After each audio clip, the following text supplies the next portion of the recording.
1958, Eleanor Roosevelt addressed the nations of the world with a speech called "Where Do Human Rights Begin?" and I quote, "Where, after all, do universal human rights begin? In small places close to home, so close and so small that they cannot be seen on any map of the world. Yet they are the world of the individual person, the neighborhood he lives in, the school or college he attends, the factory, farm, or office where he works. Such are the places where every man, woman, and child seeks equal justice, equal opportunity, equal dignity without discrimination. Unless these rights have meaning there, they have little meaning anywhere. Without concerted citizen action to uphold them close to home, we shall look in vain for progress in the larger world." Eleanor Roosevelt was making a very important point.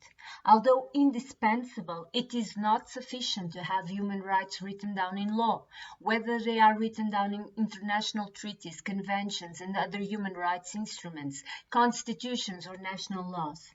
Human rights must be embodied in people's lives, and they must be experienced on equal terms by all human beings without any distinction. Most national constitutions recognize the core principles of equality, dignity, and non-discrimination. But are these core principles of human rights experienced in the actual lives of all individuals? Unfortunately, the answer is no. Let us move now from 1958 to 2020. A brilliant woman and a very active leader of one organization of persons affected by leprosy shared the following testimony with me while I was preparing my report to the Human Rights Council titled "Disproportionate Impact of the COVID-19 Pandemic on Persons Affected by Leprosy and Their Family Members," and I quote, "As a woman with a disability, I am more disadvantaged. The society outcasts me. Even if I am allowed to live within the household, I am like that. Not getting involved and no opinions are asked of me.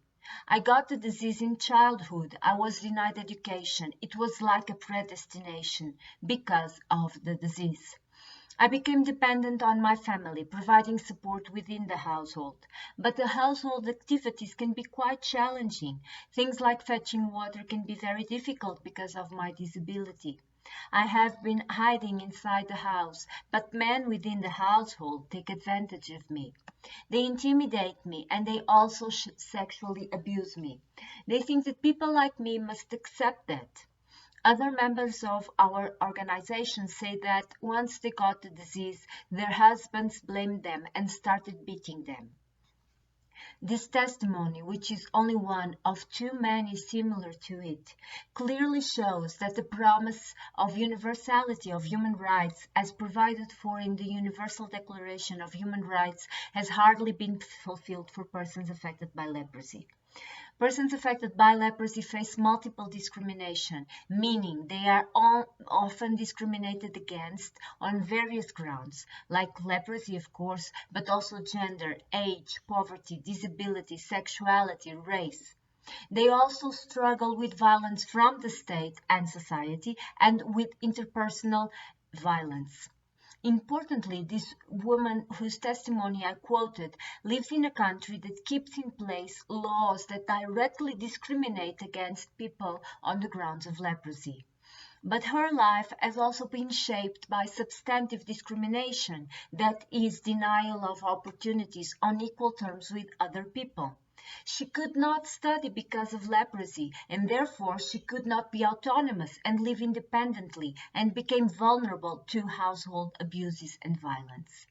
Let us think again on the question made by Eleanor Roosevelt, where do human rights begin? But let us now make it on a slightly different manner. Who has the obligation to guarantee the enjoyment of human rights to all people without discrimination? The state. And why? Because states were, in fact, the main perpetrators of human rights violations throughout history, using their power and force in violent manners, such as they have done with persons affected by leprosy, confining and segregating them and denying them citizen rights. That is why the states have a negative obligation, meaning they are required to refrain from acting in such a way that violates human rights. But they also have positive obligations, meaning they are bounded to take the necessary steps to actively protect against human rights violations. Omission and negligence, as it is so many times the case with leprosy, is in fact and in my view a violation of the state's positive obligations to protect, promote and fulfill the human rights of persons affected by leprosy. In fact, in most countries, states have failed both their negative and positive obligations towards persons affected by leprosy. But again, thinking on Eleanor Roosevelt, is this enough?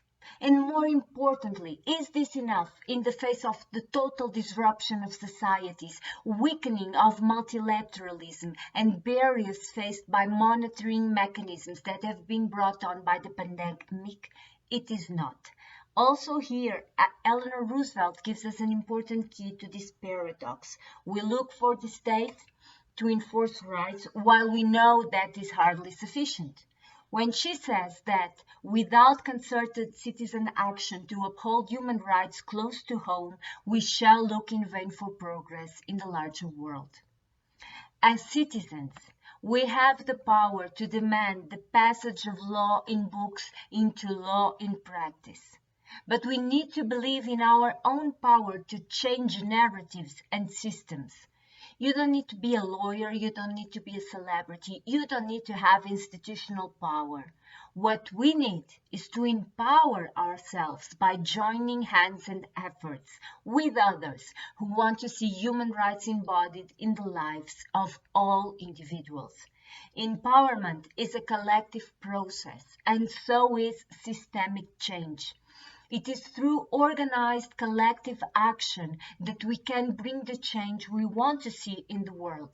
In this, I have learned at Morha, the Brazilian social movement of persons affected by leprosy, in the words of Alice Tibiriçá, with the state if it must, without the state if possible, and against the state if necessary. Thank you.